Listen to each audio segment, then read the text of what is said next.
रास्ता आगे है मिस्टर दैया। लेकिन मेरी मंजिल तो इधर है ना। ओहो, आपको ना फिल्मों में लिखना चाहिए, एकदम हिट हो जाएंगे और फिर मुझे शाहरुख से मिलने का मौका मिल जाएगा। हद है यार, इस शाहरुख ने मेरी लव स्टोरी का दी एंड कर रखा है। शाहरुख कितना भी हैंडसम क्यों ना हो, but for me you are the most handsome man in the world.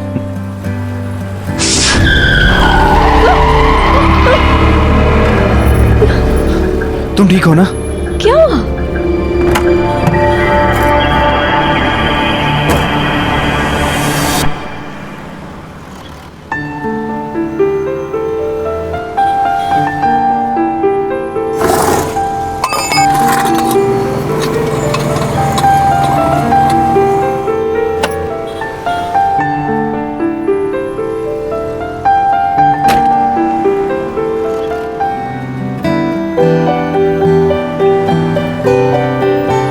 देखा, टायर भी आपकी तारीफ हैंडल नहीं कर पाया। अच्छा। तुम भी ना।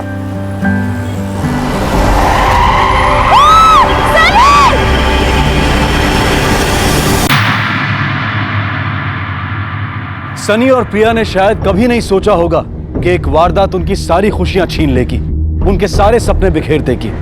किसी की लापरवाही एक ऐसा हादसा बन जाएगी कि उनकी जिंदगी बिल्कुल तहस नहस हो जाएगी।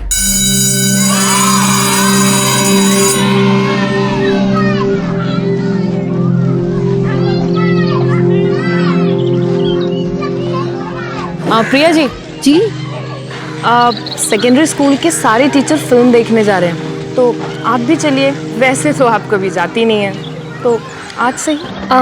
नहीं, आज मैं नहीं आ सकती।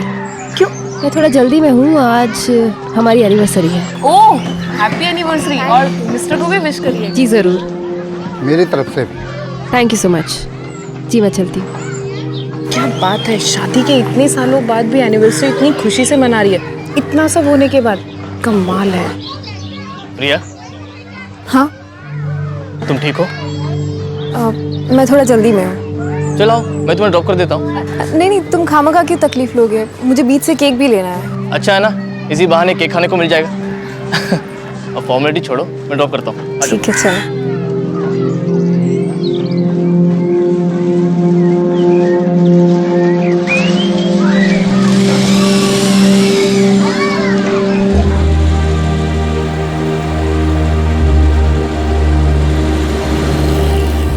आठ साल बीत चुके थे उस हादसे को, जिसने हमारी दुनिया तबाह कर दी थी। लेकिन क्या करती मैं? उम्मीद छोड़ देती या बिखरे टुकड़ों को एक नई सूरत देती? 8 सालों के बाद भी मानो ऐसा लगता है कि वो हादसा जैसे कल ही हुआ था।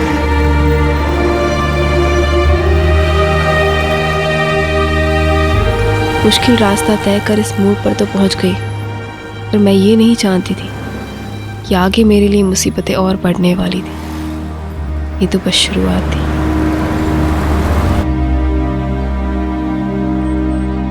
तो आज केक खाने को मिलेगा। हाँ हाँ चलो। रे भाभी, किधर रहेगी थी आप? अंदर सनी भाई ने सब खराब करके रखा है, अब जल्दी चलो। हाँ अरे प्रिया को फोन किया किसी ने? प्रिया तुम जाओ, कल स्कूल में मिलेंगे। ठीक है। अरे आ गई तू? बाहर से ज्यादा तेरी घर में जरूरत है, जल्दी आ जाया करना। हाँ। अरे संभल के आराम से। थोड़ी बास आ रही है, पोछा में थोड़ा परफ्यूम भी डाल दो, थोड़ी खुशबू आ जाएगी।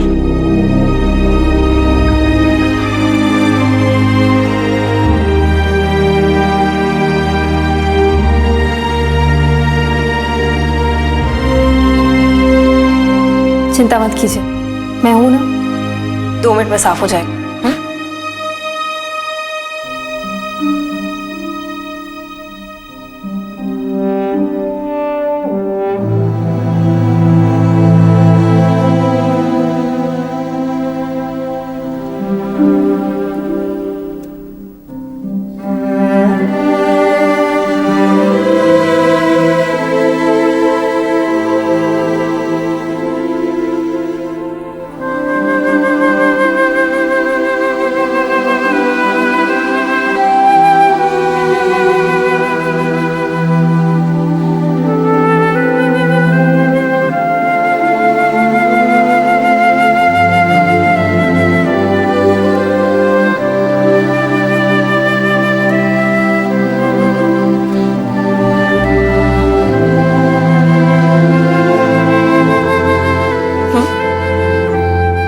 सॉरी। Happy anniversary.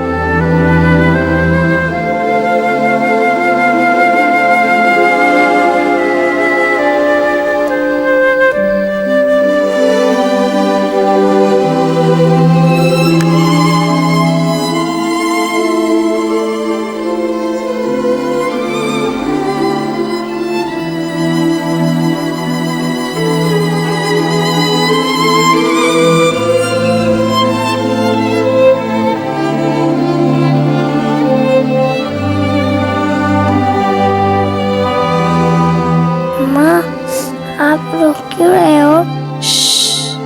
सो जाओ बेटा। तुम्हें कल स्कूल जाना है ना?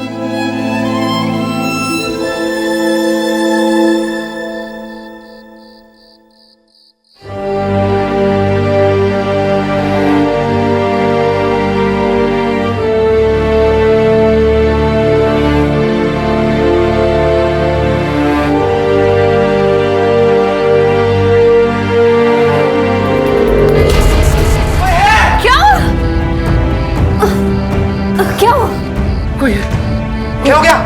कोई है? कौन है? कौन है? कोई है जो मुझे मारना चाहता है। अरे कौन है? मेरा गला दबा के मुझे मारने की कोशिश। क्या हो गया? यहीं से भागा है, यहीं से भागा। अरे मन ने तो सब जगह देख लिया, बाहर भी देखा, कोई ना मिला। तूने पक्का देखा था? पक्का भाई साहब, जैसे उसने मेरे पे हमला किया मैं जग गया, फिर मेरी चीख मारने पे वो भाग गया। भागते हुए मैंने उसकी परछाई भी देखी थी। हमें पुलिस को ना बाबा ना, सबसे पहले तो वो हमें पे शक करेंगे, हमें ना पड़ना पुलिस के चक्कर में। हाँ सही तो कह रही है भाई, सो रहा था, सपना देखा होगा, ये सब वहम भी तो हो सकता है। इस बात पे पुलिस को बुलाने की क्या जरूरत है? मैंने कहा ना कोई था, मतलब था।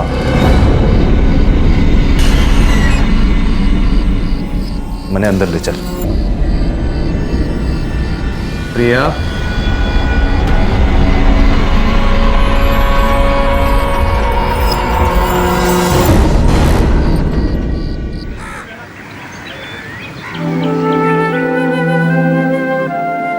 अब पराठे खाइए, मैं चाय लेकर आती हूँ।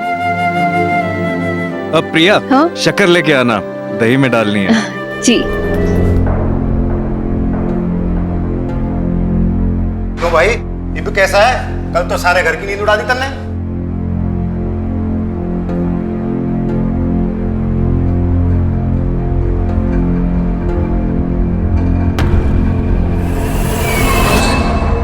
विद्या, कल तुम मेरे आने से पहले ही चली गई?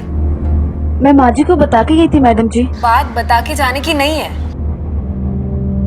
खैर, अभी ज्यादा रुकना पड़े तो रुक जाना, मैं ओवर टाइम के पैसे दे दूंगी, ठीक है? जी मैडम जी।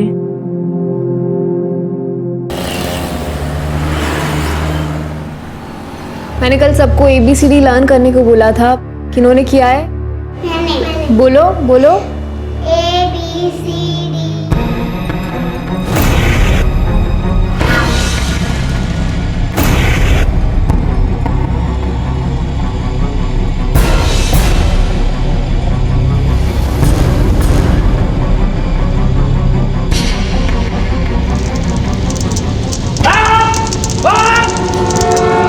क्या? वो ठीक तो? अच्छा, मैं अभी पहुंचती हूँ। प्रिया, क्या हुआ? कोई इमरजेंसी? तुम मुझे घर तक छोड़ दोगे? हाँ चलो ना, क्या हुआ? सब ठीक तो है? सनी, क्या जरूरत थी आपको पर्दे को लगाने की? हाथ रघु को बोल दिया होता। जिस घर में सारे मेरे को मारना चाहते हैं, उसको क्या पड़ी है? कौन सुनेगा मेरी बात है? अब पुलिस को इन्फॉर्म क्यों नहीं करते? यो हमारे घर का मामला से।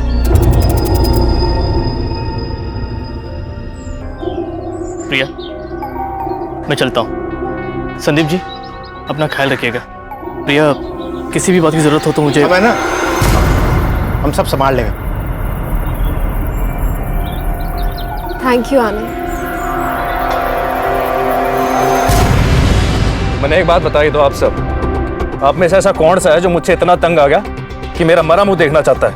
ओए सनी, ताने क्यों मारा से? ना भाई साहब बता दो, खुद ही मर जाता हूँ, हम सबकी दिक्कत कम हो जाएगी। ओए अपनी जबान पर कंट्रोल रख वरना। जी बस अब चुप हो जा, अरे अपाइस है तो इसका मतलब ये से कैसे ताने मारने का लाइसेंस मिल कैसे? मैंने कहा ना, अब चुप हो जा।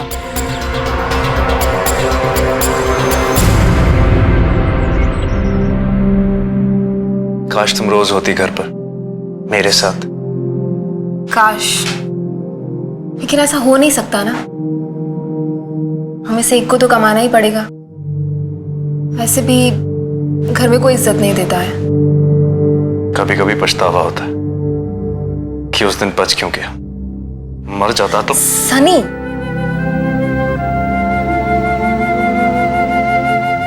माँ, मुझे नींद नहीं आ रही। अरे मेरी रिंकी बच्चा को नींद नहीं आ रही? ऐसे कैसे? मैं नीनी को अभी बोलती हूँ कि आए जल्दी जल्दी। हाँ, आप एक काम करो, पापा के साथ बैठो, गरम गरम दूध लेकर आती हूँ। हाँ, चलो चलो चलो। आजा बेटा।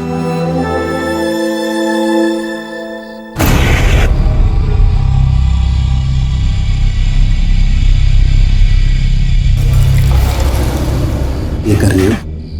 आप क्या कर रहे हो? अरे अरे ये सो गई? तुम्हें इतना टाइम लग गया? सब ठीक है ना?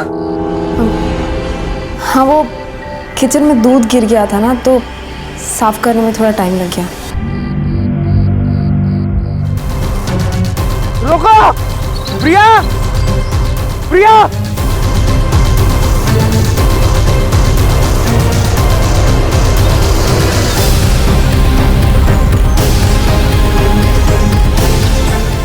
रखो! कोई रोको!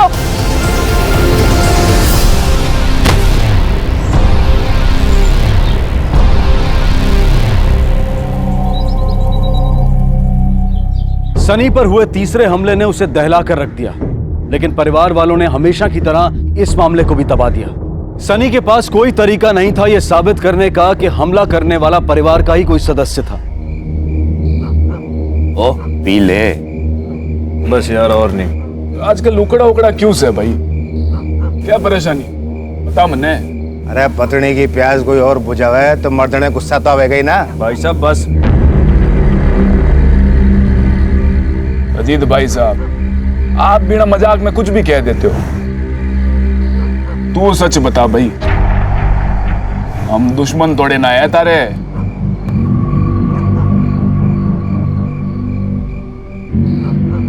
अरे तुम लोग मनाते रहो इसने, मैं ठंडा पानी लेके आता हूँ।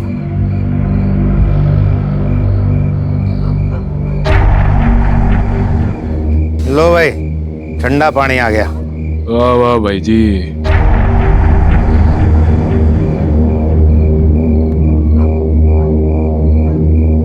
चलो चलो भाई जी। चल भाई। चल, ठीक है भाई। ठीक है भाई, ध्यान रखना अपना।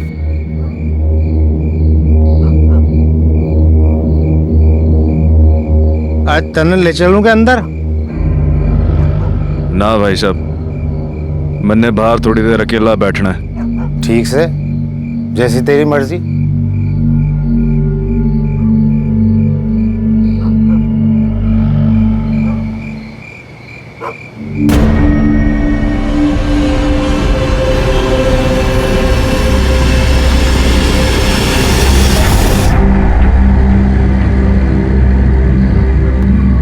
रखो।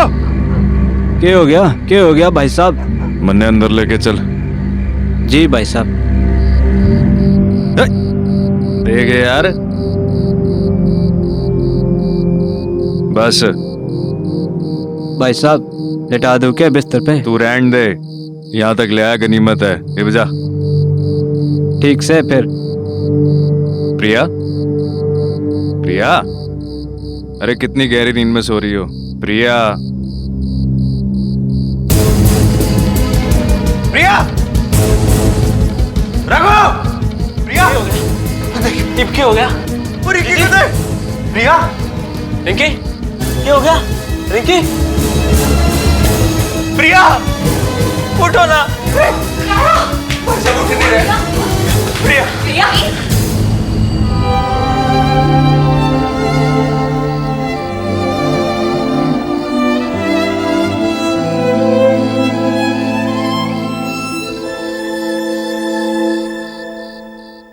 तो आपने इन्हें आखिरी बार देखा बाहर जाने से पहले, जब आपके दोस्त आए ही थे। सर जी, मैंने पता है जिसने भी ये काम किया है ना, मुझे मारने आया था और गलती से मेरी प्रिया और रिंकी को मार दिया। सर जी, मौत दम घुटने से ही हुई है। पति का यह मानना है कि उसकी जगह गलती से पत्नी मर गई। एक बात समझ में नहीं आई कि अगर पति की जान पर इतने सारे हमले हुए तो परिवार वालों ने पुलिस में रिपोर्ट क्यों नहीं की? सर जी, हो सकता है अंदर का ही कोई आदमी हो जिसने सन्नी की हालत से तंग आकर उसे मारने की कोशिश की हो, या फिर किसी और वजह से। मुमकिन है। जाकर जी सर जी, पूरे परिवार की हिस्ट्री निकालो, सन्नी की भी। उसका एक्सीडेंट कब हुआ था, उसकी दुश्मनी, उसे मारने का कोई पॉसिबल मोटिव पता करना है कि वाकई गलत निशाने का मामला है या कातिल प्रिया को ही मारने आया था। आपकी और प्रिया की तो अच्छी दोस्ती थी ना? जी। स्कूल में ऐसा कोई और जिसके साथ उसकी नहीं बनती हो या कोई अनबन हुई हो? नहीं, सबके साथ बहुत फ्रेंडली थी। कभी उसने आपके साथ डिस्कस किया कि घर पे किसी के साथ उसका झगड़ा हुआ हो?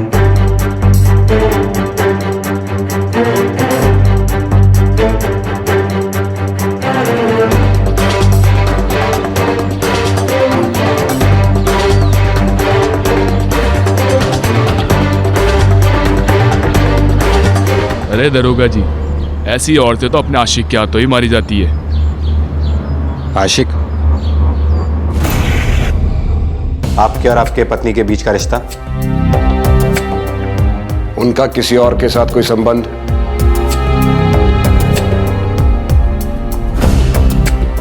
देखो मिस्टर दहिया, सच सच बताना, इन्वेस्टिगेशन में फायदा होगा। सर प्लीज, आप प्रिया के बारे में ऐसी बातें मत सोचिए। वो एक बहुत ही अच्छी औरत थी। साफ सी बात है सर, जो कोई भी मुझे मारने आया था उसका शिकार प्रिया बन गई। सर, रिंकी को आपकी किसी के साथ कोई दुश्मनी? साहब, जब कोई शरीर का हिस्सा सड़ जाता है ना तो उसे काट कर फेंक देते हैं। इसी तरह मेरे घर वालों ने भी मुझे पराया कर दिया।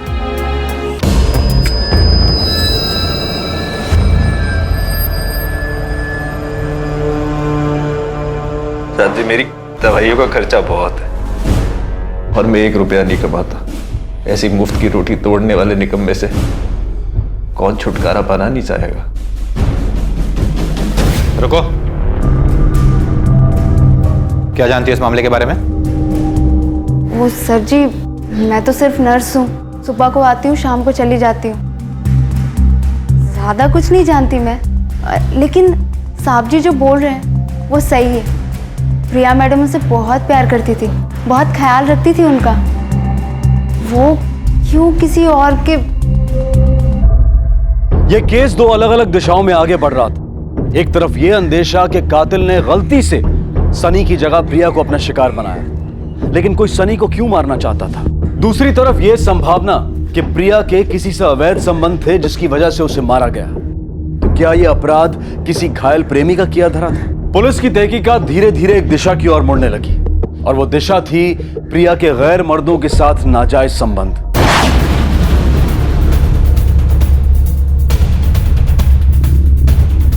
सर जी, सन्नी दहिया के नाम इंश्योरेंस पॉलिसी थी 50 लाख की।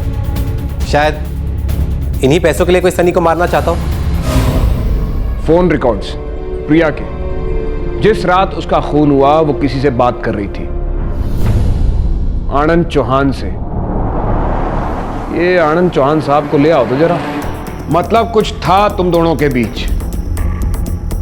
मेरे दिल में, पर प्रिया मुझे अच्छा दोस्त मानती थी, इसलिए बात कभी आगे बढ़ी नहीं। दोस्त? कौन सी शादीशुदा औरत एक गैर मर्द दोस्त के साथ देर रात फोन पे बातें करती है, वो भी उस रात को जिस रात उसका कत्ल हुआ? क्या बातें हो रही थी तुम दोनों के बीच में? हेलो हेलो आनंद, आज अजीत ने फिर से हद कर दी। फिर पिंकी सो रही थी तो मेरे कमरे में आया था और उसने फिर से जबरदस्ती करने की कोशिश की। मैंने चीखने की धमकी दी पर चले गए। पता नहीं कब तक ये चलता रहेगा। प्रिया, ये सब बातें तुमको संदीप को बता देनी चाहिए। नहीं, मैं सनी को नहीं बता सकती। वो बहुत परेशान है और उस पर बहुत सारे बोझ है। मैं उसे परेशान नहीं करना चाहती। आनंद, मुझे लगता है कि शायद अजीत फिर से आया और कॉल कट गया। शायद अजीत वापस आ गया था। आप मारे को इस तरह? मैंने कोई अपराध थोड़ी किया से। आनंद चौहान को जानते हो? उसने बताया हमें कि तुमने कई बार प्रिया के साथ जबरदस्ती की। चौहान एक नंबर का झूठा से साहब जी, जलता मारे थे।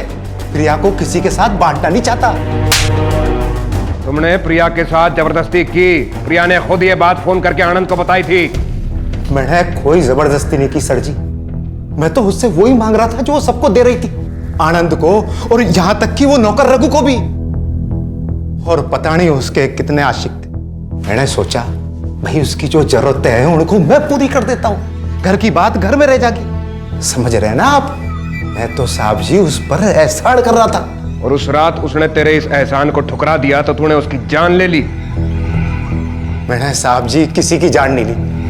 मैंने कुछ नहीं किया। तूने पहले पैसों के लिए अपने भाई की जान लेने की कोशिश की 3 बार। वो तीनों बार नाकाम रहा। फिर उसी फ्रस्ट्रेशन में, उसी मायूसी में तूने प्रिया को मार दिया ना? कसम खा के कहता हूं साहब जी, मैंने किसी को नहीं मारा। मैंने सच तो मैं तुझसे उगलवा लूंगा। जोर इस्तेमाल करने के बाद भी पुलिस अजीत से कुछ नहीं बुलवा पाई। नौकर रघु से भी पूछताछ की गई, लेकिन उसने प्रिया के साथ ऐसे किसी भी रिश्ते से इनकार किया। अब कोई रास्ता नजर नहीं आ रहा था। तहकीकात मानो थम सी गई थी। प्रिया के चरित्र पर बार बार शक किया गया, लेकिन हर बार वो एक आदर्श पत्नी के रूप में सामने आई। प्रिया के चरित्र से जुड़े तथ्य और उसके बारे में फैली बातों में आखिर इतना अंतर क्यों था? इसका जवाब तो शायद वही दे सकता था जो प्रिया के सबसे ज्यादा करीब था। सच बताना सनी, तुम्हारा भाई पहले हमारी सख्ती झेल चुका है, तुम नहीं झेल पाओगे। प्रिया के गैर मर्दों के साथ संबंध थे या नहीं? थे साहब जी। और तुम्हें ये सब कैसे पता चला? बताओ।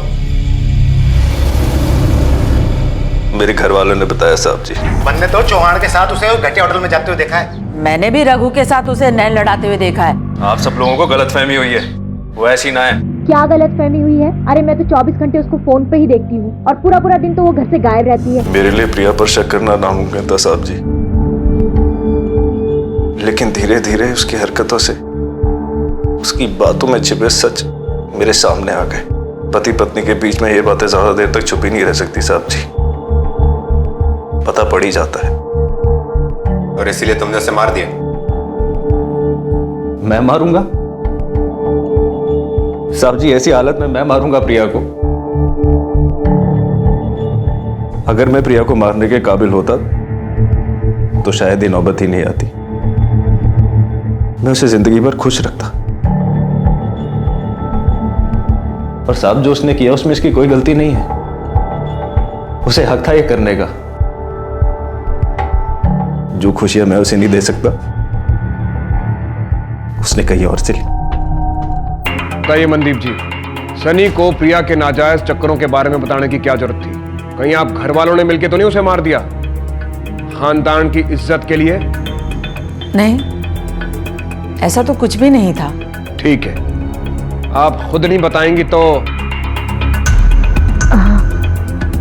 वो सनी को कुछ हो जाता तो इंश्योरेंस के सारे पैसे प्रिया को मिल जाते। हम तो सिर्फ प्रिया को सनी से अलग करना चाहते थे, उसे मारना नहीं चाहते थे ताकि वो सारा पैसा उसके पास न चला जाए। क्या आपके पास कोई ठोस सबूत है जिससे बात साबित हो कि प्रिया का वाकई कोई अफेयर था? उसकी भी जरूरतें होंगी, इसीलिए हमने ऐसा सोचा। कोई और चाहे जो सोचे, एक औरत होके आपने दूसरी औरत के बारे में ऐसा सोचा? तो इसका मतलब यह हुआ कि घर वालों ने मन गढ़ंत कहानियां बनाकर सनी को सुनाई। लेकिन सर जी, घर वालों को वैसे भी फायदा तो तभी होता जब सनी, प्रिया और उनकी बेटी रिंकी तीनों रास्ते से हट जाते। बिल्कुल सही। इसलिए सनी को छोड़ के प्रिया और रिंकी को मार देने का कोई तुक नहीं बनता। और अगर इसी थ्योरी को आगे बढ़ाएं तो प्रिया और रिंकी रास्ते से हट चुके हैं, तो ये सही वक्त है घर वालों के लिए सनी को मारकर सारा पैसा पाने का। फिर अचानक सनी पर होने वाले हमले रुक कैसे गए? शायद अभी केस घर में, इसीलिए सर जी। जाखड़, हमें सनी पर हुए हमलों की जांच फिर से करनी चाहिए।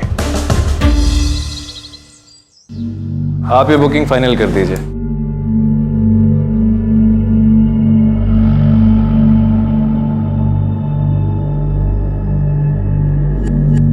ये सब क्या है सनी?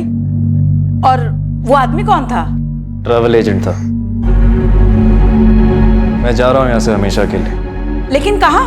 आप लोगों से बहुत दूर। लेकिन मिस्टर संदीप,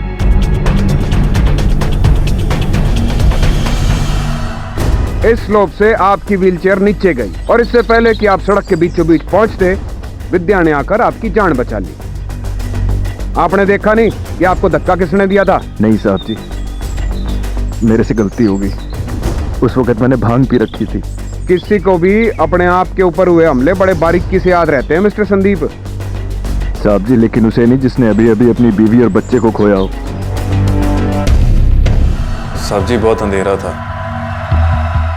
फिर मैंने शोर मचाया और वो भाग गया, लेकिन भागते वक्त मैंने उसकी परछाई सी देखी थी। अंधेरा था तो परछाई कैसे देखी? सर जी, मैं खिड़की की इस साइड बैठा था, कुछ अपने ख्यालों में खोया था। फिर इस पर्दे में आग लग गई। इसका मतलब पर्दे को किसी ने बाहर से ही आग लगाई है, क्योंकि अंदर से अगर कोई कोशिश करता तो तुम उसे देख लेते। तुम तो खिड़की के आसपास ही थे ना। शायद सर। सनी के जवाबों में पुलिस को कई असमानताएं नजर आईं। साथ ही जांच पड़ताल ने साफ कर दिया कि शक के दायरे में कई लोग थे और पुलिस ने इन सभी पर कड़ी नजर रखना शुरू कर दिया।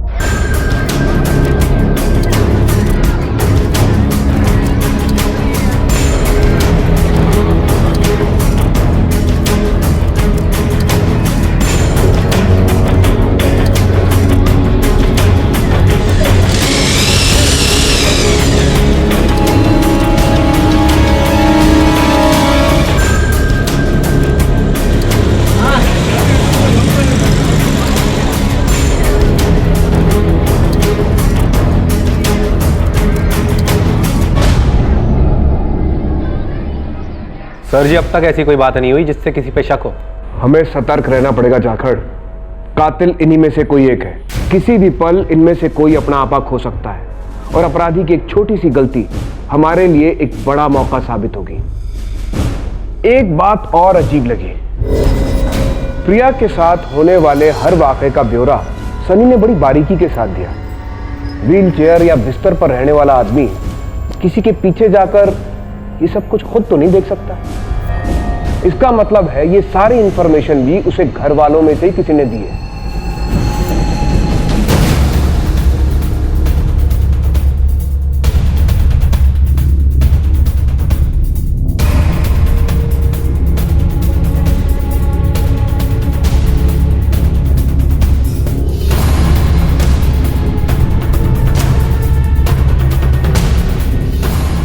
बता, सनी के लिए प्रिया पर नजर तुम ही रखती थी ना? सच सच बताना, वरना ये तेरी ऐसी हालत करेगी कि नर्स होते हुए भी अपना इलाज नहीं कर पाएगी। बोल। हाँ सर जी, मैंने ही मैडम जी के बारे में साहब को सब बताया था। वो बस मैं उनकी मदद करना चाहती थी। बेचारे अपाहिज, लाचार, वो अपनी बीवी से बहुत प्यार करते थे सर जी। बस मैंने उनकी थोड़ी सी मदद कर दी। मुझे विद्या पर भरोसा नहीं। अपाहिज लाचार मालिक के लिए बुरा लगना वगैरह वगैरह बात कुछ गले से उतर नहीं रही है। तुमने एक और बात गौर की? जब जब सनी पर हमला हुआ, ये नर्स जिसका काम है मरीज के साथ रहना, ये उसके साथ नहीं थी। ये इत्तेफाक तो नहीं हो सकता। इसकी बैकग्राउंड चेक कराओ, फोन रिकॉर्ड्स मंगवाओ। Yes sir. 8 साल से नर्स है सर जी, पर कहीं भी ज्यादा टाइम नहीं टिक पाई है। वो जहां जहां काम कर चुकी है सारे एम्प्लॉयर से पूछताछ करो। जाकर। जी सर जी। ये उन 3 दिनों के फोन रिकॉर्ड्स हैं जिस दिन सनी पर हमला हुआ था। विद्या उसी इलाके में थी, ये तो समझ में आता है, पर जिस दिन प्रिया की मौत हुई आधी रात को वो वहां पर क्या कर रही थी? चलो।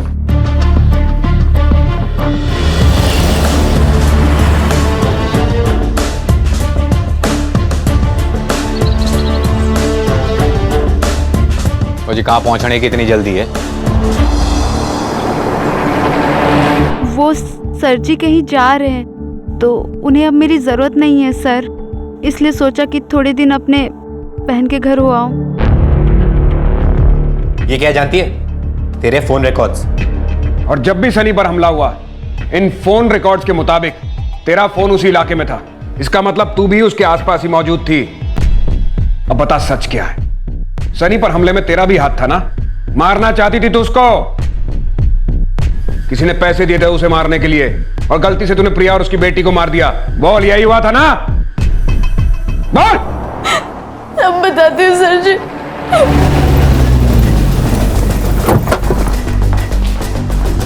कहाँ है वो? कौन?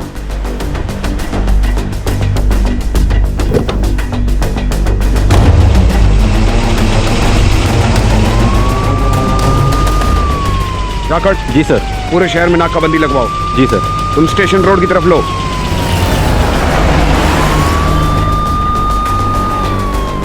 हेलो, हाँ, मार्केट एरिया और टोल नाके पे नाकाबंदी लगाओ। सफेद रंग की टूरिस्ट व्हीकल है, आखिरी नंबर 8477, हाथ से निकल ना पाए।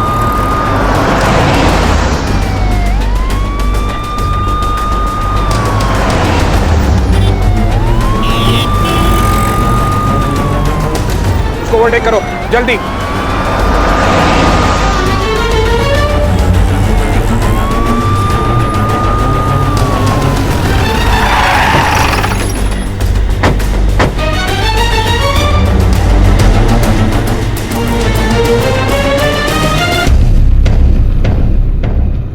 हाँ, मैंने ही अपनी जान पर झूठे हमले करवाए थे विद्या की मदद से।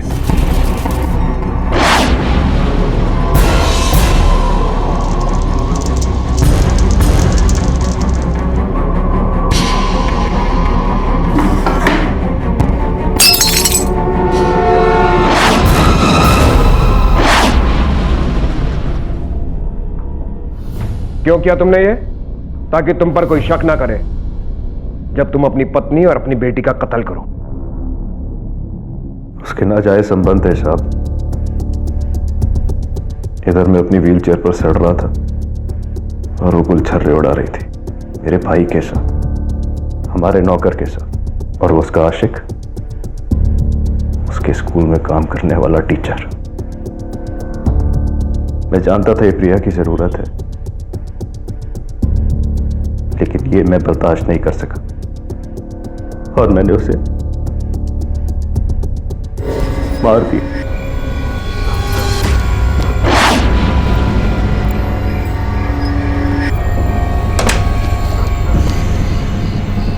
विद्या, तुम इस वक्त यहाँ पर क्या कर रहे हो? क्या कर रहे हो? लेकिन बेटी ने क्या बिगाड़ा था? वो तो तेरी अपनी बेटी थी ना, उसे तो बख्श देता। मेरी रिंकी साहब, उसे मैं एक खरोंच भी नहीं आने देता, लेकिन वो जग गई।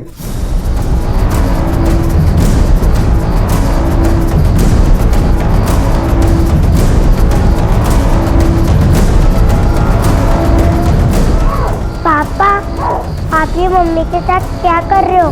मम्मी को डर लग रहा होगा ना?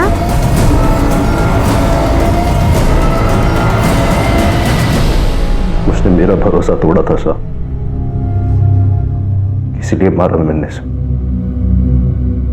उसका कोई चक्कर वक्कर नहीं था, वो सिर्फ तुझसे प्यार करती थी, तेरे और तेरी बेटी के लिए जीती थी वो।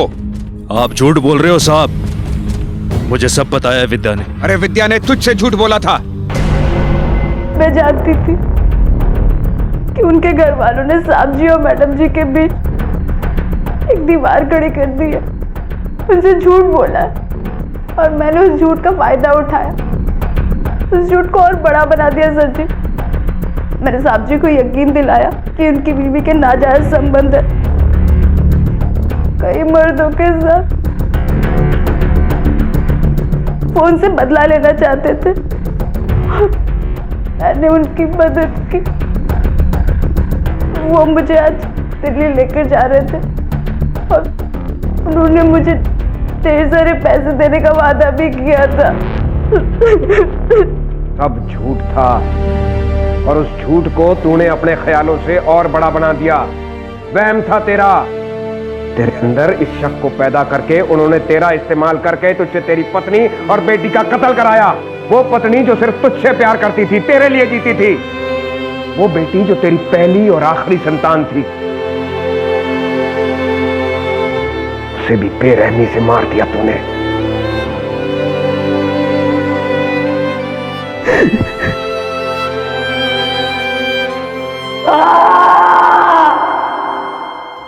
शक एक ऐसी बीमारी है जो इंसान के मन में जहर घोलकर उसकी मति भ्रम कर देती है। सबसे सुंदर मंजर को भी एक खौफनाक दृश्य बनाकर रख देती है। धीरे धीरे यह जहर इंसान के दिमाग पर काबू पाकर उसमें नफरत पैदा करता है, उसे अपनों से संबंध तोड़ने पर मजबूर कर देता है और यह नफरत इंसान को अंधा बना देती है। सनी शारीरिक रूप से तो अपाहिज था ही, लेकिन इस नफरत ने उसे दिमागी तौर पर भी अपाहिज बना दिया था। काश सनी ने एक बार प्रिया से बात की होती, उससे पूछा होता, जानने की कोशिश की होती कि आखिर सच क्या है, तो आज उसकी पत्नी और बेटी जिंदा होते। यह हम सब के लिए सीख है कि हम नफरत और शक को कभी भी अपने ऊपर हावी ना होने दें। इनमें इतनी क्षमता है कि ये जिंदगियां तहस नहस कर सकते हैं। अब मैं अनूप सोनी आपसे विदा लेता हूं। फिर मुलाकात होगी अगले एपिसोड में एक और चौंका देने वाले केस के साथ। तब तक अपना और अपने परिवार का ख्याल रखें और देखते रहें क्राइम पेट्रोल डायल 100। सबक एक को, सीख हम सबको। जय हिंद।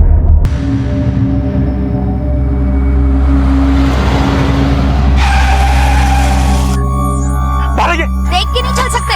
मैडम, अरे अच्छे इंसान को मार दो क्या आप? इतना बड़ा आदमी क्रॉस कर रहे हो, आपको गाड़ी नहीं दिखी इतनी बड़ी? क्या क्या क्या मतलब है? आपकी गाड़ी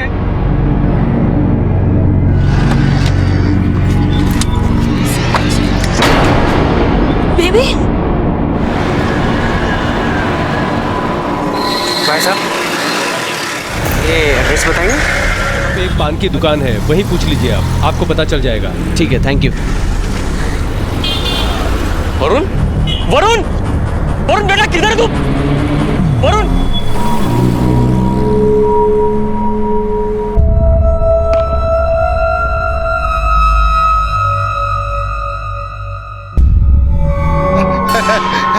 अरे अरे अनुराग, किसी ने देखा क्या? अनुराग!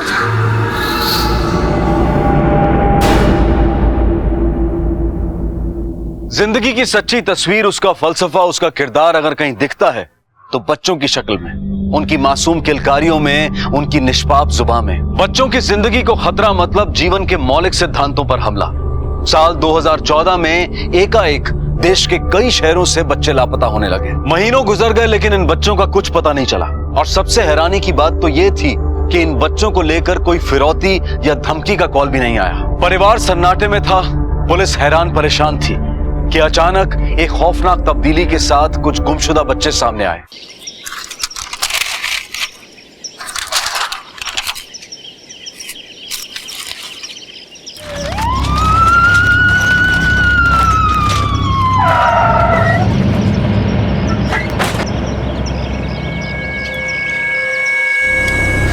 बॉडी तुमने कब देखी? साहब आज सुबह मैं कचरा बीनने के लिए आया था और ये सारी लाशें देखी मैंने यहाँ पे।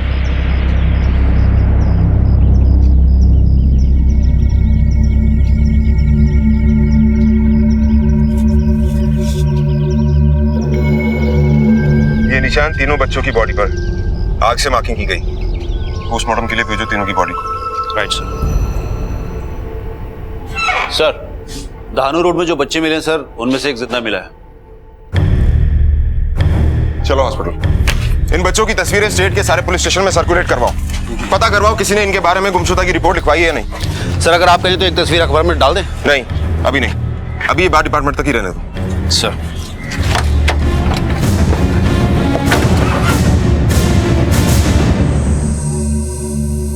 डॉक्टर साहब बच्चे का स्टेटस कैसा है? फिलहाल कुछ बता नहीं सकते, कुछ टेस्ट और करने होंगे। Excuse me.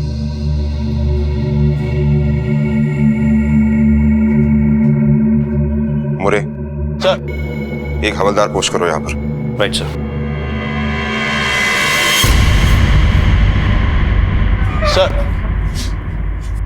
सर ये लोग नासिक से आए हैं सर। वो जो बच्चा हॉस्पिटल में है ये कहते हैं कि उसके माँ बाप हैं। सर मेरा बच्चा, सर हमारा बच्चा किधर है सर? सर बोलिए ना किधर है? क्या नाम है उसका?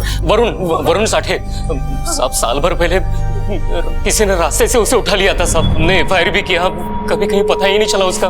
हर जगह ढूंढा हमने, कहीं नहीं मिला सर। साहब मेरा बच्चा।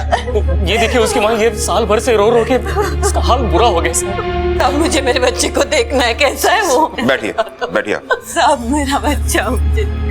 कोई फिरौती की कॉल? नहीं साहब। आपके पास आपके बच्चे की फोटो है? हाँ है। ये देखिए साहब। वरुण साहब मेरा बच्चा मुझसे मिलवा दो मुझे।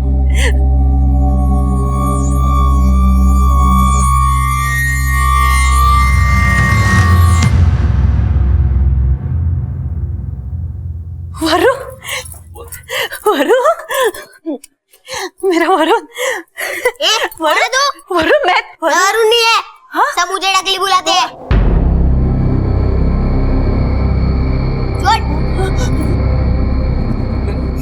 मैं बात करता हूँ। अच्छा इधर वरुण। अरे ये तेरी आई है, मैं बाबा हूँ तेरा। मुझे वरुण मुझे देख। अन्ना किधर है? अन्ना किधर है? अन्ना कौन? अरे अन्ना। आपके परिवार में कोई अन्ना नाम का आदमी है? कोई नहीं साहब। ये कैसी बातें कर रहा है? हमको तो पहचान भी नहीं रहा है। देखिए मुझे लगता है इसके दिमाग पर बहुत गहरा असर पड़ा है। मेरा बच्चा।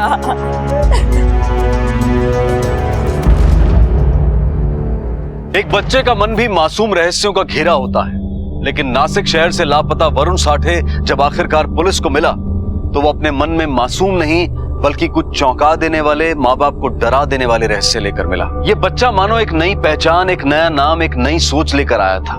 ना केवल उसने अपने माँ बाप को पहचानने से इनकार किया बल्कि एक ऐसी दुनिया की तरफ इशारा किया जिसका भेद पुलिस तक के लिए पहेली था। कौन था, कहां था ये अन्ना? उसका इस बच्चे के साथ क्या रिश्ता था और क्यों थी इस बच्चे की ऐसी दर्दनाक हालत कि उसे रह रहकर दौरे आते थे? खुशी लौटी थी माँ बाप की जिंदगी में, लेकिन मासूम किलकारियों के साथ नहीं बल्कि कपा देने वाले रुदन के साथ।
मोरे, इस बच्चे को यहाँ के रास्तों की अच्छी तरह से समझ। सर लगता है अन्ना इसको इसी सड़क में मिलता होगा। सही कह रहे हो तो, लेकिन ये अन्ना यहाँ क्यों आता है और ये अन्ना है कौन?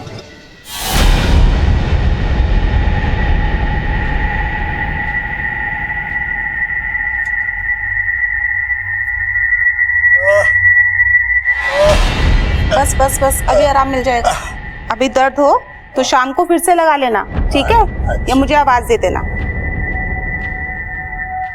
वरुण बेटा, तुमको मालूम है तुम जब दूसरी कक्षा में थे तब, सुन ना, वो पिंकू है ना, अरे अपने बाजू के फ्लैट में रहता है वो, उसका ना सारा टिफिन तुमने खा लिया था स्कूल में और उसकी माँ शिकायत करने आई थी तो क्या बवाल मचा था रो रो के। याद है बेटा? बेटा सुन तो,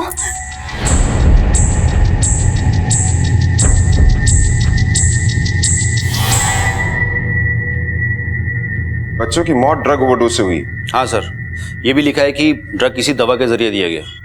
बॉडी में दवा के ट्रेस पाए गए, मतलब काफी दिनों से उन्हें ड्रग दिया जा रहा था। बच्चों की मौत लाश मिलने से 7 घंटे पहले हुई। लेकिन सर ड्रग तो वरुण को भी दिया गया होगा, पर वो तो हमें जिंदा मिला। मोरे, इस केस के पीछे जो कोई भी है उसका मकसद तीनों बच्चों को मारना ही था। वरुण की किस्मत अच्छी है कि वो बच गया। मोरे, इस केस में कुछ अजीब से फैक्ट्स हैं। बच्चे हमें कमजोर और बीमार हालत में मिले और उनके पांव पर वो निशान। कोई तो है इस सबके पीछे। वरुण को लगातार फिट्स पड़ रहे हैं सर। ड्रग्स ना मिलने की वजह से जो विड्रॉल सिम्टम्स होते हैं ना, शायद वही है। मुझे भी यही लगता है। मोरे, ये अन्ना जिसके नाम की रट वरुण ने लगा रखी है, हो सकता है ये वही आदमी है जो बच्चों को ड्रग्स देता है। अब बच्चे को ड्रग की लत लग गई। जब तक अन्ना उसे नहीं मिलेगा तब तक वो बेचैन रहेगा, और शायद तब तक जब तक वो ड्रग्स उसके हाथ ना लग जाए। अरे कहाँ गया तुम्हारा दवा का शीशी? सुबह में यहाँ पे रख गई थी। अरे मेरे को नहीं मालूम नर्स, मैं तो सो रहा था। क्या क्या नहीं मालूम? अब मैं तुझसे शीशी कहाँ से लेकर आऊंगी? दर लगा के रखा हुआ है।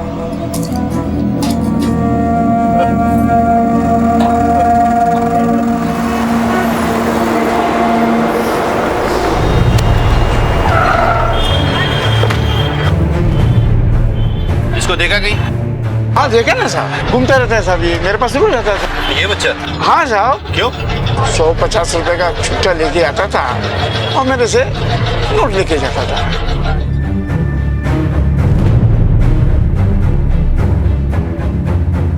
ये सब भिखारी लोग हैं सर। इधर अपना भाईंदर चौक, काशी मीरा, सूर्या कॉम्प्लेक्स, इधर सब लोग घूमते फिरते हैं।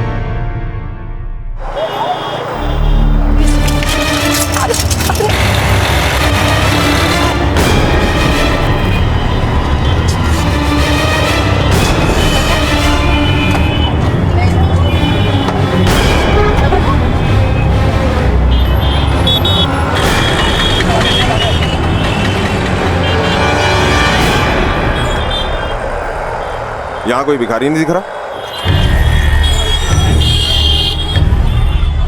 इधर आ।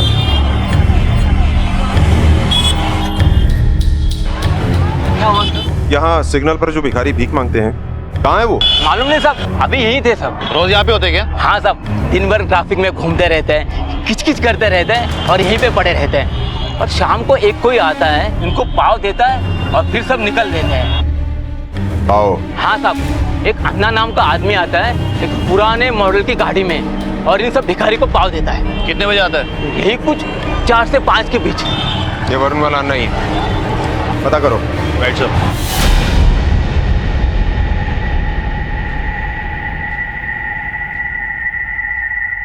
वरुण का मासूम चेहरा दर्द से कुम्हला गया था। दर्द के दौरे उसके शरीर को जार जार कर रहे थे, लेकिन कौन जानता था कि इस सब का भेद वो अपने अंदर ही छुपाए बैठा था। एक ऐसी भयानक लत जो उसे मौत की ओर ले जा रही थी। तकदीर अच्छी थी कि यह बात हॉस्पिटल में सबके सामने उजागर हो गई। अब पुलिस के सामने सबसे बड़ी चुनौती थी ये पता लगाना कि आखिर इस बच्चे को ये लत दी किसने। क्या अन्ना ने? यह मामला सिर्फ वरुण का नहीं था, बल्कि उन 2 बच्चों से भी जुड़ा था जिनकी लाश पुलिस को जंगल में मिली थी और जिनकी मौत ड्रग ओवरडोज से ही हुई थी। यह मामला उन तमाम बच्चों से जुड़ा था जो गुमशुदा हुए थे और अब तक नहीं मिले थे। और इधर वरुण के इलाज के लिए डॉक्टर्स ने एक नई राह पकड़ ली थी। बच्चे की ब्लड रिपोर्ट आ गई, ड्रग ओवरडोज का केस। कुछ ही समय में उसे रिहाब में शिफ्ट करेंगे। डॉक्टर साहब, किस तरह का ड्रग दिया गया बच्चे को? ये कोई रेगुलर ड्रग नहीं है। देखने के बाद ऐसा लगता है कि ऑइंटमेंट या बाम में इस्तेमाल होने वाले सेडेटिव से एडिक्शन हो रहा है। डॉक्टर, ये ठीक तो हो जाएगा ना? ठीक हो जाएगा, लेकिन थोड़ा वक्त लगेगा। ड्रग की तलब लगेगी उसे, हो सकता है विड्रॉल सिम्टम भी। सर, वरुण की तबीयत फिर से खराब हो रही है। Excuse me. मोरे, ये भिखारियों का रैकेट है। बच्चों को किडनैप करते हैं, उन्हें ड्रग देते हैं और फिर उनसे भीख मंगवाते हैं। और शायद इनका सरगना ये अन्ना है। पर सर, इस आदमी तक पहुंचना बहुत मुश्किल होगा। रिपोर्ट मिली है कि मीरा रोड के सभी भिखारी लोग एकाएक कहीं गायब हो गए। किसी ना किसी तरीके से इस अन्ना तक तो पहुंचना ही होगा। ये बच्चा ही हमें इस रैकेट के बारे में इंफॉर्मेशन दे सकता है। पर सर, मुझे नहीं लगता ये कुछ बता पाएगा। देखते हैं। मुझे पाव चाहिए। अंकल आंटी पाव दो ना, पाव दो ना, पाव चाहिए मुझे, पाव दो ना, पेट में दर्द हो रहा है। देख, मैंने तुझे कहा ना कि पाव मैं तुझे दूंगा। पहले ये बता कि तू रहता कहाँ था, किसके साथ रहता था? उस स्टॉल में पकिया, बिन्नी, साबुन, ये सब रहते थे। और बहुत मारते थे साहब, हम लोग को बहुत मारते थे और भीख मांगवाते थे और बहुत सारे आंटी लोग भी थे। क्या रे, रोने का नहीं, भीख मांगने का। पैसा मिलेगा है? भीख मांगने का, रोने का ज्यादा पैसा मिलेगा। हाँ, ऐसे रोने का। जिसको गाना आता है गाना भी गाने का, रो के गाने का। हाँ, ऐसे रोने का, रो रो। अभी इतना बताया, तू बोला था ना देगा पाओ, देना प्लीज, देना देना।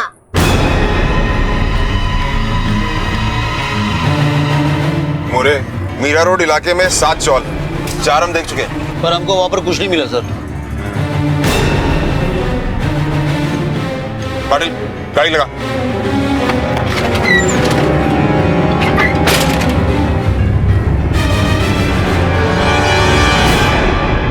बच्चों, यहाँ अन्ना कौन है?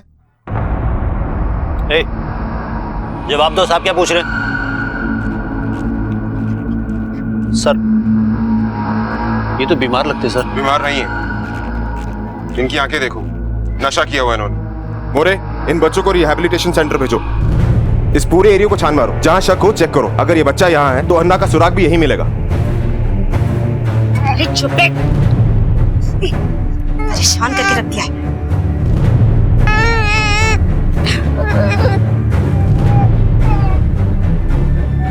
किसका बच्चा है ये? मेरा बच्चा है साहब। क्या नाम है इसका? सुन रही, कहाँ पैदा हुई? यहाँ पास का अस्पताल है ना, म्युनिसिपैलिटी अस्पताल, वहीं पे।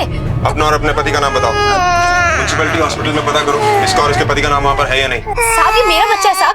अच्छा? मैं सच बोल रही हूँ साहब। तलाशी लो। साहब, काय की तलाशी? ज्योति? मैं सच बोल रही हूँ साहब, मैं झूठ नहीं बोल रही साहब। साहब, मैं सच बोल रही हूँ, मैं सच बोल रही हूँ साहब।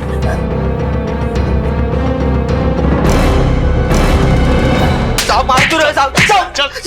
साहब हुआ क्या साहब? सामने देखता हूँ सर। साहब पर मार क्यों रहे हो साहब? सर, यहाँ अंदर तो कुछ और ही खेल चल रहा है सर। तेरी साले की, पकड़ इसको। सर, अरे साहब मैंने कुछ नहीं कहा। मारना नहीं साहब। अरे साहब, लेके चल इसको। मारना नहीं साहब। ये सारे फर्जी माँ बाप है। ये चौल इनका अड्डा है। देखना ये है कि इनमें अन्ना कौन है। अन्ना तू है क्या? नहीं साहब, मैंने। तो तू है अन्ना? नहीं साहब। तो फिर अन्ना किधर रहता है? कौन अन्ना साहब? हम लोग किसी अन्ना बिन्नो को नहीं जानते साहब। अपने दिमाग में जोर डाल, तो दिमाग की बत्ती बुझा दूंगा, समझा ना? साहब बोला ना, नहीं मालूम अन्ना कौन है। साहब, मैं बताता है साहब, फोन आता है साहब, कभी गाड़ी में मिलने को आता है साहब, पर इधर रहता नहीं है साहब। नंबर दे उसका। चल। नंबर नहीं साहब, अलग अलग नंबर से कॉल करता है साहब, एक नंबर नहीं है उसका। इधर से आता है, इधर जाता है, कुछ मालूम नहीं साहब, कलेक्शन करता है, चला जाता है। अब तो दिहाड़ी पे है साहब, जितना काम करते उतना पैसा मिलता है साहब। बच्चों को भीख मंगवाना, उनको ट्रेनिंग देना, ये दवादारों का काम करते हैं साहब हम लोग। मालूम नहीं वो कौन है। अब सच सच बता, बच्चे कहाँ से आते हैं और कौन लाता है उन्हें? अन्ना साहब, वो देखे जाता है साहब, बाहर शहर से लाता है, दिल्ली, कोलकाता, सूरत, नागपुर, उधर उसका आदमी है साहब। और रहता किधर है? नहीं मालूम साहब, शपथ नहीं मालूम साहब, हम लोग को छोड़ दो साहब। 100 में 70% अन्ना लेता है साहब, और 30% हमारा, बाकी एक बच्चा रहने को मिलता है साहब। अन्ना बॉस है क्या सबका? हो साहब, बहुत कड़क आदमी है वो, लेन देन में जरा भी कोई ऊंच नीच किया तो समझो उसका सामन। अन्ना, इस बार माफ कर दे अन्ना, अगली बार मैं पूरा पैसा देगी, टाइम पे देगी, आई शपथ।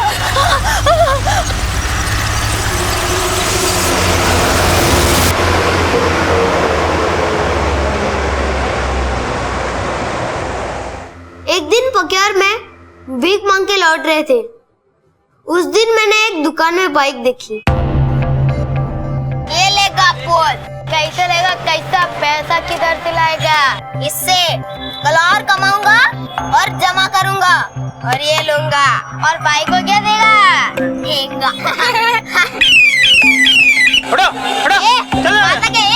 देगा। ये पैसे दे के खरीदूंगा बोल रहा हूँ। ये चल दे पैसा, चले बनी फटाफट, चल रे जल्दी दे चल। निकाल, क्या देख रहा है मुंह? पैसा दे, चले तू भी, क्या देख रहा है? पैसा दे, चल चल पैसा दे, टाइम खोटी मत कर, चल जल्दी निकाल। देना पैसा, देना रे बाबा, दे जल्दी से, चल।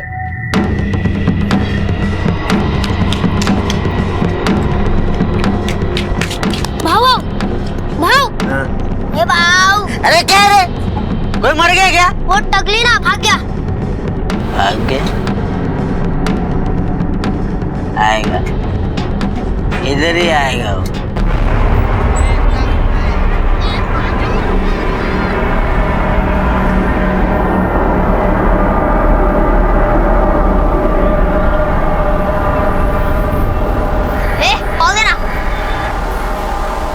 ये ले, पैसा देना। हाँ तो लेना, मैं किधर ना बोला, ले।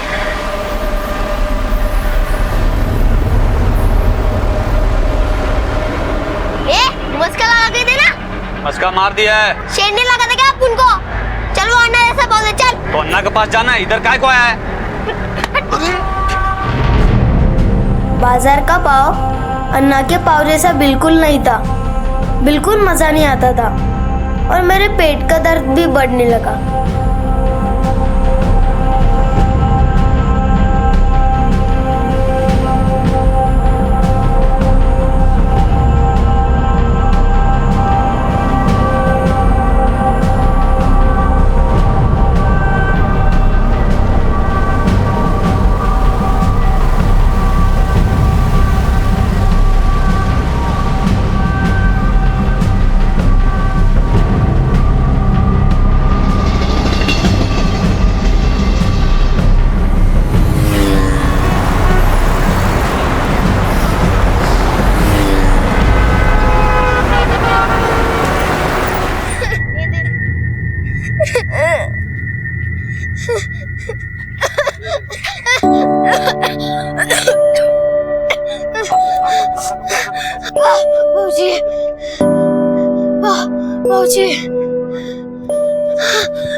उस दिन बहुत तकलीफ हुआ साहब, और अन्ना अपनी गाड़ी लेके आया।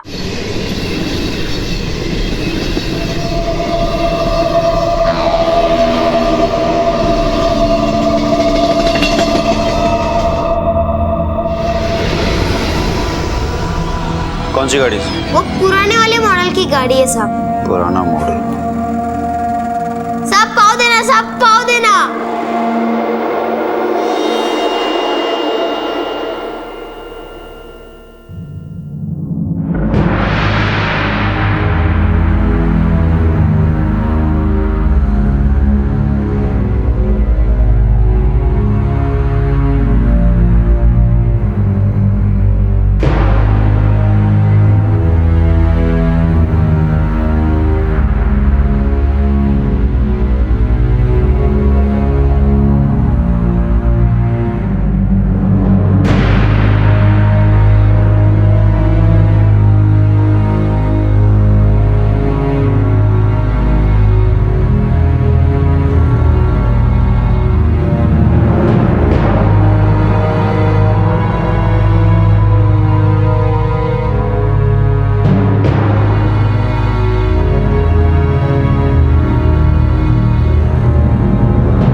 कल्पना कीजिए एक बच्चे का मन जो बड़ों की मायावी दुनिया से तो घिरा ही था और नशे की लत ने उसकी रही सही सोच को भी कुंद कर दिया था। लेकिन पुलिस ने बड़ी सूझबूझ से वरुण के इलाज के दौरान उसकी बीती हुई दर्दनाक जिंदगी का रहस्य उससे बुलवाया।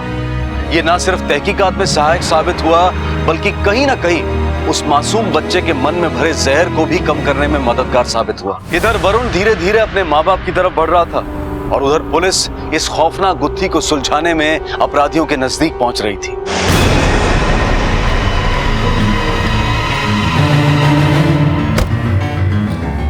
यहाँ से रोज एक गाड़ी निकलता है पुराने मॉडल का, देखा है क्या? हमें क्या पता सर, दिन भर में कितनी गाड़ी आती जाती रहती है, कैसे पता चलेगा? ये कैमरा चालू है? जी सर। इसका फुटेज निकलवाओ पिछले 1 महीने का। Okay sir. जी सर।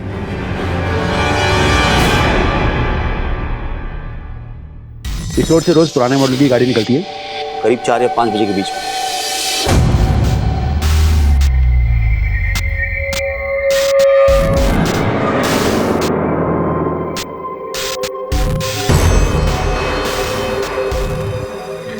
ये देखिए सर, 5 तारीख के बाद गाड़ी का आना बंद हो गया। मतलब जिस दिन से हमने तहकीकात शुरू की। हो सकता है सर उनको खबर लग गई हो।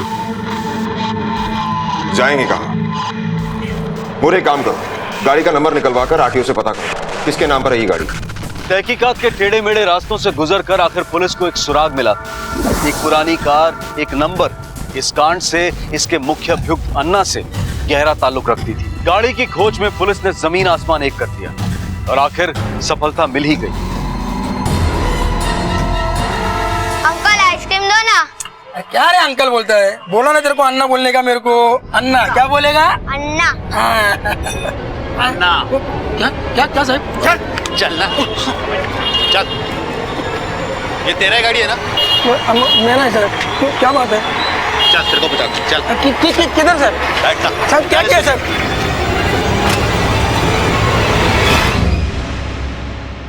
मैं क्या किया साहब? देख तेरा अन्ना। ये अन्ना नहीं है साहब। मैं बोला ना साहब, मैं बोला ना, मैं कुछ नहीं किया साहब। इसे थाने लेकर चलो। चल।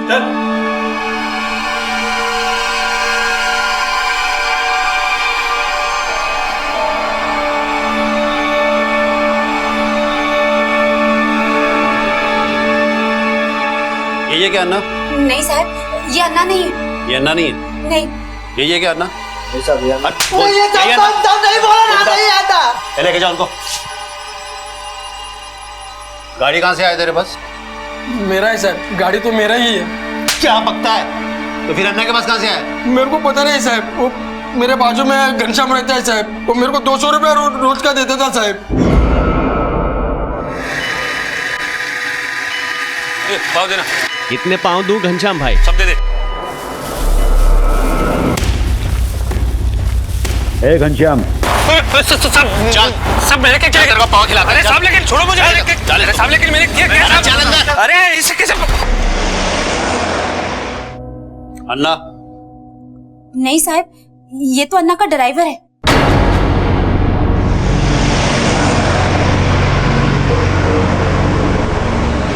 नहीं सर, हम किसी का ड्राइवर नहीं है साहब। तो तू क्या पाव बांटने निकलता है सिर्फ?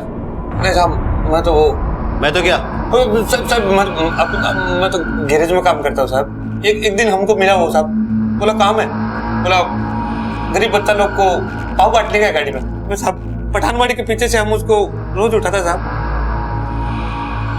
बाद में हम पाव लेता था साहब। उसके बाद काशी मीरा, गोल्डन नेस्ट, भाईंदर नाका, जहाँ तक गरीब बच्चा लोग बैठता ना साहब, उन सबको पाव देते साहब। साहब वो अपने हाथ से देते थे साहब। बहुत अच्छा आदमी थे साहब। और अन्ना तेरे को कितने देता था? 250 रुपये साहब। नंबर है क्या उसका या कोई एड्रेस? नहीं साहब, ये तो कभी बताया नहीं साहब। बस पठानवाड़ी के पीछे से रोज 4 बजे उठा था। टाइम का बहुत पक्का था साहब अन्ना, लेकिन 5 दिन से तो साहब उधर भी नहीं आ रहा। सब मुझको अन्ना कहते हैं। अब तक जो नाम पुलिस सुनी रही थी वो हकीकत था या फिर कोई काल्पनिक इंसान। पर एकाएक ही असल रूप लेने लगा। एक के बाद एक अभियुक्त उसका परिचय, उसके होने का प्रमाण देने लगे। इतना तय था कि अपहरण, हत्या और बेगरी का यह शैतानी खेल एक बड़े षड्यंत्र का हिस्सा था, जिसका जाल शहर शहर गांव गांव फैला था। और इसमें कई लोग शामिल थे जिनके निशाने पर सैकड़ों बच्चे थे। इनमें कई सरगना, कई मास्टरमाइंड्स हो सकते हैं, लेकिन मुंबई का सबसे बड़ा संचालक अन्ना था। और अब पुलिस को सिर्फ ये जानना था कि आखिर ये अन्ना छुपा कहां था। हाँ भैया, ये सेब कैसे?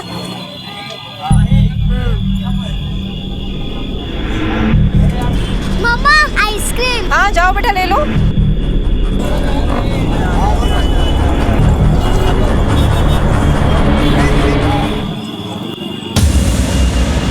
खुशबू? भैया वो छोटी सी बच्ची आई थी आइसक्रीम के लिए। खुशबू, खुशबू भाई साहब, आपने एक छोटी सी बच्ची देखी है क्या? खुशबू कहाँ चली? खुशबू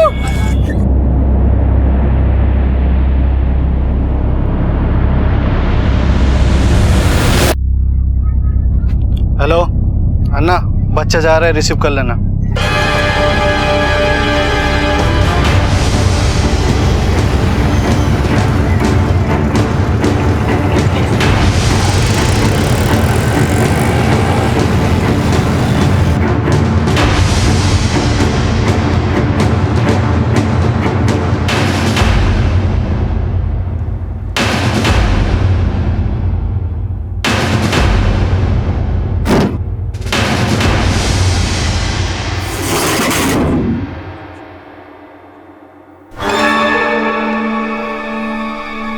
चल जा।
अंदर लेके जाओ इनको।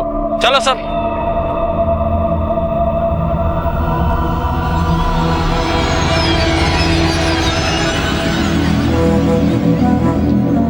सब सही? हाँ साहब।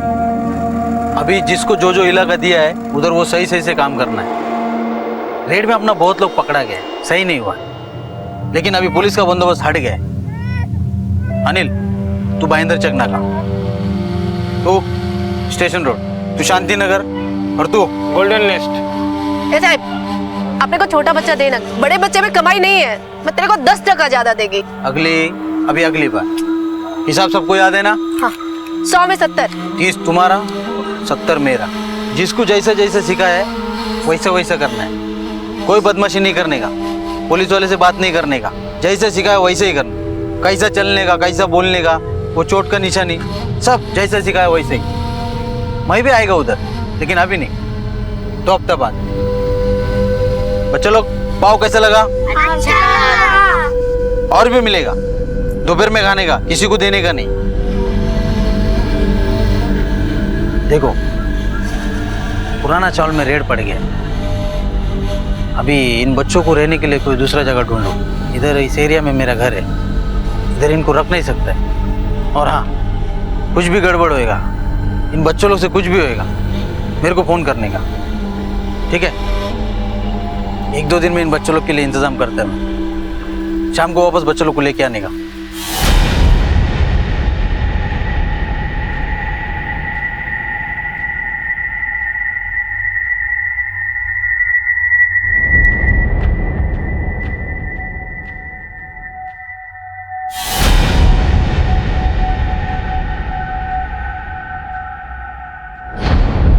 सर ये देखा आपने?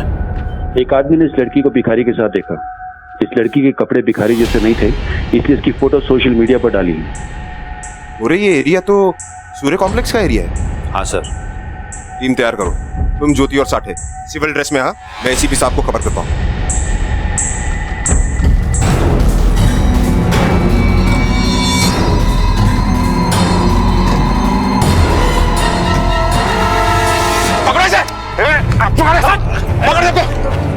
क्या अन्ना, बहुत पाव खिलाया बच्चों को तूने। चल तेरे को जेल के पाव खिलाता हूँ, चल। अरे साहब, आपको कोई मिस्टेक हो गया, मैं तो इधर से गुजर रहा था। अच्छा गुजर रहा था? किडनैपिंग, ट्रैफिकिंग, मर्डर, मुझे पहचानने वाले बहुत लोग हैं।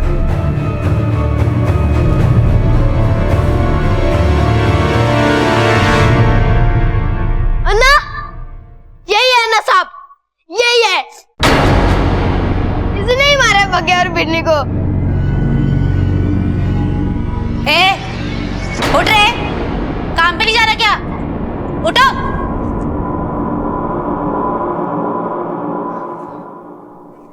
साला, मर गया क्या? भाऊ, भाऊ, जल्दी आ, देख।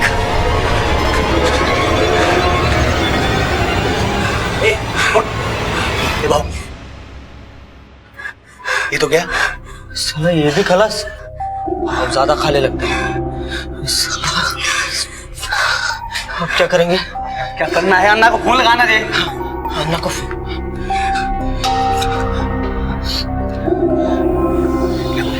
अबे रुकना, साला अन्ना को फोन नहीं लग रहा है।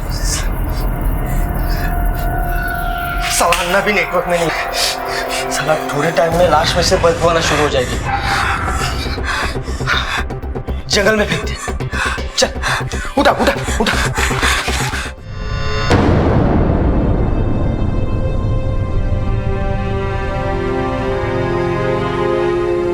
आई बाबा,